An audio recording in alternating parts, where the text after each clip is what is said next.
ఆత్మజ్ఞానానికి, ఎన్లైట్మెంట్కు అతిపెద్ద అడ్డంకి. ఆత్మజ్ఞానం అంటే ఏమిటి? ఒక బిచ్చగాడు 30 ఏళ్లకు పైగా రోడ్డు పక్కన కూర్చొని ఉన్నాడు. ఒకరోజు అటుగా ఒక అపరిచితుడు వచ్చాడు. ఏమైనా చిల్లర ఉంటే ఇవ్వండి బాబూ అంటూ ఆ బిచ్చగాడు తన పాత టోపీని యాంత్రికంగా ముందుకు చాపాడు. నీకు ఇవ్వడానికి నా దగ్గర ఏమీ లేదు అని ఆ అపరిచితుడు చెప్పాడు. ఆ తర్వాత నువ్వు దేనిమీద కూర్చున్నావు అని అడిగాడు. ఏమీ లేదు, అదొక పాత పెట్టె. నాకు ఊహ తెలిసినప్పటినుండి దీనిమీదే కూర్చుంటున్నాను అని బదులిచ్చాడు బిచ్చగాడు. ఎప్పుడైనా ఆ పెట్టె లోపల ఏముందో చూశావా అని అడిగాడు ఆ అపరిచితుడు. లేదు అన్నాడు బిచ్చగాడు. చూసి మాత్రం లాభమేముంది? అందులో ఏమీ లేదు. అప్పుడు ఆ అపరిచితుడు ఒకసారి లోపల చూడు అని పట్టుబట్టాడు. బిచ్చగాడు కష్టపడి ఆ పెట్టెమూత తెరిచాడు. ఒక్కసారిగా ఆశ్చర్యంతో, ఆనందంతో అతనికి నోట మాట రాలేదు. ఆ పెట్టె నిండా బంగారమే ఉంది. నేను కూడా ఆ అపరిచితుడిలాంటివాడినే. మీకు ఇవ్వడానికి నా దగ్గర ఏమీ లేదు, కాని లోపలికి చూసుకోమని మాత్రమే నేను చెబుతున్నాను. ఆ కథలోలాగా ఏదో పెట్టెలోపల కాదు, మీకు అత్యంత సమీపంలో ఉన్న మీ అంతరంగాన్ని మీ లోపల చూసుకోమని చెబుతున్నాను.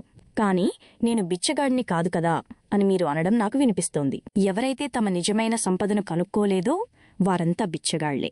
బయట ఎంత భౌతిక సంపద ఉన్నప్పటికీ స్వచ్ఛమైన ఉనికి ద్వారా కలిగే ఆనందాన్ని, ఎప్పటికీ చెరగని ప్రశాంతతను అనుభవించలేని వారంతా బిచ్చగాళ్లే.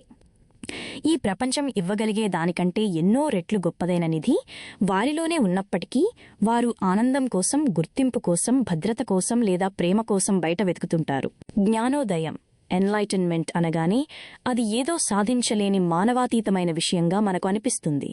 మన అహంకారం కూడా మనం అలాగే అనుకోవాలని కోరుకుంటుంది. కాని నిజానికి అది సృష్టిలోని జీవచైతన్యంతో బీయింగ్ మమేకమై ఉండే మీ సహజస్థితి. అది నాశనము లేని ఒక అపరిమితమైన తత్వంతో అనుసంధానమై ఉండే స్థితి. ఆశ్చర్యమేమిటంటే ఆ తత్వం మీరే, కాని అది మీకంటే ఎంతో గొప్పది. పేరు, రూపాలకు అతీతమైన మీ నిజ స్వభావాన్ని తెలుసుకోవడమే ఆత్మజ్ఞానం. ఆ అనుసంధానాన్ని అనుభూతి చెందలేకపోవడమే మీ నుండి, మీ చుట్టూ ఉన్న ప్రపంచం నుండి మీరు వేరు, సెపరేషన్ అనే భ్రమను సృష్టిస్తుంది. అప్పుడు మీరు ఈ సృష్టిలో ఒక విడిపోయిన ముక్కగా మిమ్మల్ని మీరు భావిస్తారు. అక్కడి నుండే భయం పుడుతుంది. మీలోనూ బయట సంఘర్షణ అనేది ఒక సాధారణ విషయంగా మారిపోతుంది. బుద్ధుడు జ్ఞానోదయాన్ని దుఃఖ నివారణ, దుఃఖానికి ముగింపు అని చాలా సులభంగా చెప్పారు. ఇది నాకు చాలా ఇష్టం. ఇందులో మానవాతీతమైనది ఏమీ లేదు కదా. నిజానికి ఒక నిర్వచనంగా ఇది అసంపూర్ణమే. జ్ఞానోదయం అంటే ఏమీ కాదో మాత్రమే ఇది చెబుతుంది, అంటే దుఃఖం లేకపోవడమని. కాని దుఃఖం తీరిపోయాక మిగిలేది ఏమిటి? దీనిపై బుద్ధుడు మౌనంగా ఉన్నాడు. ఆ మిగిలేదేమిటో ఎవరికి వారే స్వయంగా తెలుసుకోవాలన్నది ఆ మౌనానికి అర్థం. మనస్సు దాన్ని ఒక నమ్మకంగా లేదా మీరు ఎప్పటికీ చేరుకోలేని ఓ గొప్ప లక్ష్యంగా మార్చుకోకుండా ఉండటానికే ఆయన ఆ పదాన్ని అలా ఉపయోగించాడు. బుద్ధుడు అంత జాగ్రత్త పడినప్పటికీ చాలామంది బౌద్ధులు జ్ఞానోదయం అనేది కేవలం బుద్ధుడికే సొంతమని, తమకు కాదని, కనీసం ఈ జన్మలో సాధ్యం కాదని నమ్ముతారు. ప్రశ్న: మీరు ఉనికి, బీయింగ్ అనే పదాన్ని వాడారు. దానికి అర్థం ఏమిటో వివరిస్తారా? ఉనికి అనేది పుట్టుక, మరణాలకు లోబడి ఉండే అనేక జీవరూపాలకు అతీతమైన, శాశ్వతమైన, ఎల్లప్పుడూ ఉండే ఏకైక జీవచైతన్యం. అయితే ఈ ఉనికి రూపాలకు అతీతంగా ఉండటమే కాదు, ప్రతి రూపం లోపల లోతైన, కంటికి కనిపించని, నాశనము లేని సారాంశంగా కూడా ఉంటుంది. అంటే అది మీ అత్యంత లోతైన అంతరాత్మగా, మీ నిజ స్వభావంగా ఈ క్షణంలో, నౌ మీకు అందుబాటులో ఉంటుంది. కాని దాన్ని మీ మనసుతో పట్టుకోవాలని చూడకండి. దాన్ని అర్థం చేసుకోవడానికి ప్రయత్నించకండి. మనస్సు నిశ్చలంగా ఉన్నప్పుడు మాత్రమే మీరు దాన్ని తెలుసుకోగలరు. మీ ధ్యాస పూర్తిగా, తీవ్రంగా వర్తమానంపై ఉన్నప్పుడు మాత్రమే ఆ ఉనికిని మీరు అనుభూతి చెందగలరు. కాని మానసికంగా దాన్ని ఎప్పటికీ అర్థం చేసుకోలేరు. ఆ ఉనికి స్పృహను తిరిగి పొందడం, ఆ అనుభూతి సాక్షాత్కార స్థితిలో నిలిచి ఉండటమే ఆత్మజ్ఞానం. Unknown currency. ప్రశ్న: ఉనికి అన్నప్పుడు మీరు దేవుడు గురించి మాట్లాడుతున్నారా? అదే అయితే నేరుగా ఆ మాటే ఎందుకు చెప్పకూడదు? వేల సంవత్సరాలుగా దేవుడు అనే పదం దుర్వినియోగం కావడం వల్ల అది తన అసలు అర్థాన్ని కోల్పోయింది. నేను అప్పుడప్పుడు ఆ పదాన్ని వాడతాను, కాని చాలా అరుదుగా. దుర్వినియోగం అంటే ఆ పదం వెనుక ఉన్న అనంతమైన, పవిత్రమైన తత్వాన్ని ఏమాత్రం గ్రహించని వారు కూడా దాని గురించి తమకేదో పూర్తిగా తెలిసినట్లుగా ఎంతో నమ్మకంతో ఆ పదాన్ని వాడేస్తుంటారు, లేదా ఆ పదాన్ని తీవ్రంగా వ్యతిరేకిస్తుంటారు. ఈ దుర్వినియోగం వల్ల నా దేవుడు లేదా మా దేవుడు మాత్రమే నిజమైనవాడు, మీ దేవుడు అబద్ధం అనే మూర్ఖపు నమ్మకాలు, అహంకారపూరిత భ్రమలు ఏర్పడ్డాయి. దేవుడు చనిపోయాడు అనే నీట్షే ప్రసిద్ధ వాక్యం కూడా అలాంటిదే. దేవుడు అనే పదం ఒక పరిమితమైన భావనగా మారిపోయింది. ఆ పదం పలకగానే తెల్లటి గడ్డంతో ఉన్న ముసలివాడి రూపం కాకపోయినా మనకు బయట ఉన్న ఏదో ఒక వ్యక్తి లేదా శక్తి, ముఖ్యంగా పురుష ఆకారం మనసులో మెదులుతుంది. దేవుడు, ఉనికి లేదా మరే పదం కూడా వర్ణించలేని ఆ సత్యాన్ని నిర్వచించలేవు. కాబట్టి మనం వేసుకోవాల్సిన ముఖ్యమైన ప్రశ్న ఏమిటంటే, ఆ పదం మిమ్మల్ని ఆ పరాత్పర తత్వాన్ని అనుభూతి చెందడానికి సహాయపడుతుందా లేదా అడ్డుపడుతుందా? అది సత్యం వైపు చూపిస్తోందా, లేక కేవలం మీ బుర్రలో ఒక నమ్మకంగా, ఒక మానసిక విగ్రహంగా మారిపోయిందా? దేవుడనే పదంలాగానే ఉనికి అనే పదం కూడా దేన్నీ వివరించదు. కాని ఉనికి అనేది ఒక విశాలమైన భావన అవ్వడం దీనికి ఉన్న అనుకూలత. ఇది అనంతమైన అదృశ్యమైన తత్వాన్ని ఒక పరిమితమైన ఆకారంలోకి బంధించదు. దానిని మానసికంగా ఒక చిత్రంగా ఊహించుకోవడం అసాధ్యం. ఉనికి నాది మాత్రమే అని ఎవరూ సొంతం చేసుకోలేరు. అది మీ అసలు సారాంశం.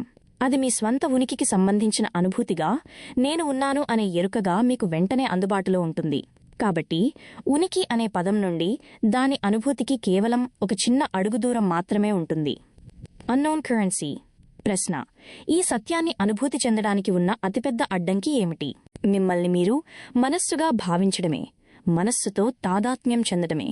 దీనివల్ల ఆలోచనలు చేయడమనేది ఒక మానసిక వ్యసనంలా మారిపోతుంది. ఆలోచనలను ఆపలేకపోవడమనేది ఒక భయంకరమైన రుగ్మత.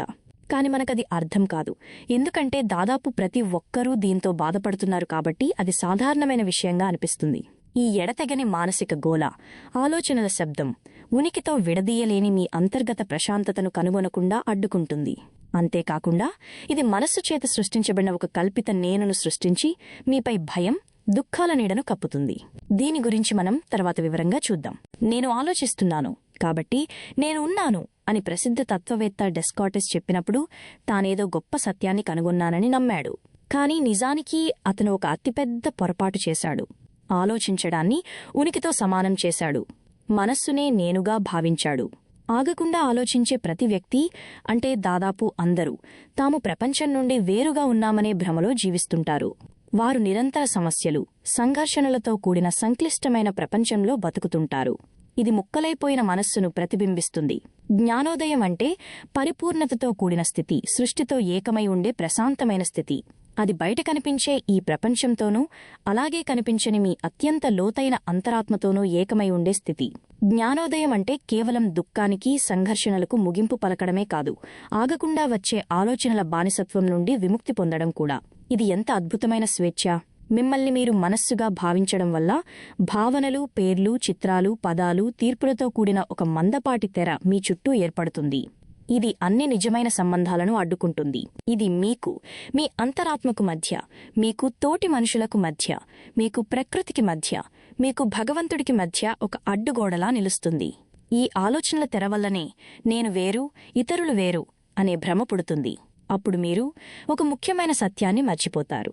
భౌతిక రూపాల వెనుక, సృష్టిలోని ప్రతిదానితోనూ మీరు ఏకమై ఉన్నారనే వాస్తవాన్ని మీరు విస్మరిస్తారు. మర్చిపోవడం అంటే ఆ ఏకత్వాన్ని మీరు ఒక వాస్తవంగా ఇకపై అనుభూతి చెందలేకపోవడం. అది నిజమని మీరు నమ్మవచ్చు, కానీ అది మీకు ఒక సత్యంగా అనుభవంలోకి రాదు. నమ్మకం మీకు ఓదార్పునివ్వచ్చు, కానీ అది మీ సొంత అనుభవంలోకి వచ్చినప్పుడు మాత్రమే విముక్తినిస్తుంది. ఆలోచించడం అనేది ఒక రోగంగా మారిపోయింది.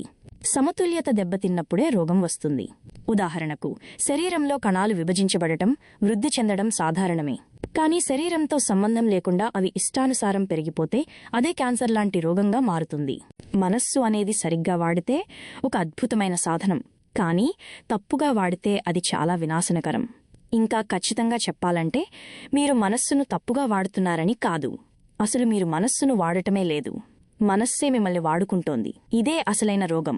మీరే మనస్సు అని మీరు నమ్ముతున్నారు. అది ఒక భ్రమ. ఆ సాధనం, మనస్సు, మిమ్మల్ని తన గుప్పెట్లోకి తీసుకుంది. ప్రశ్న: నేను దీనితో పూర్తిగా ఏకీభవించను. అందరిలాగే నేను కూడా చాలాసార్లు అనవసరంగా ఆలోచిస్తుంటాను. కానీ నేను నా మనస్సును ఉపయోగించుకుని పనులు పూర్తి చేయగలను కదా. నేను ఎప్పుడూ అదే చేస్తూ ఉంటాను. మీరు ఒక పజిల్ను సాల్వ్ చేసినంత మాత్రాన, లేదా ఒక ఆటం బాంబును తయారు చేసినంత మాత్రాన మీరు మనస్సును వాడుతున్నారని అర్థం కాదు. కుక్కలు ఎముకలను కొరకడానికి ఎలాగైతే ఇష్టపడతాయో మనస్సు కూడా సమస్యలను పట్టుకుని వేలాడటానికి ఇష్టపడుతుంది. అందుకే అది పజిల్ సాల్వ్ చేస్తుంది, ఆటం బాంబులు తయారు చేస్తుంది. వాటన్నిటి మీద మీ లోపల ఉన్న నిజమైన మీకు ఎలాంటి ఆసక్తి ఉండదు. నన్నొక ప్రశ్న అడగనివ్వండి. మీకు కావలసినప్పుడు ఆలోచనల నుండి మీరు బయటపడగలరా? మీ మనస్సును ఆపడానికి ఆఫ్ బటన్ ఏదైనా మీకు దొరికిందా?